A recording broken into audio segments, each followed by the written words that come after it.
শখানেক সাফল্য গলায় ঝুলিয়ে কোটি টাকার গাড়িতে যাতায়াত করে বিখ্যাত হয়েও যদি একদিন ভালোবাসার অভাবে কাতরাও,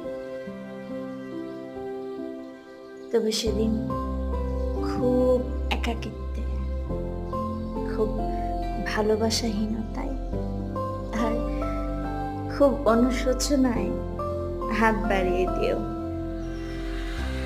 তোমার সাফল্য ঘেরা ওই বদ্ধ কেবিনের জানালা দিয়ে, অথবা কোটি টাকার গাড়ির ওই ছোট্ট জানালায় আমি বৃষ্টি হয়ে ঝরে পড়ব।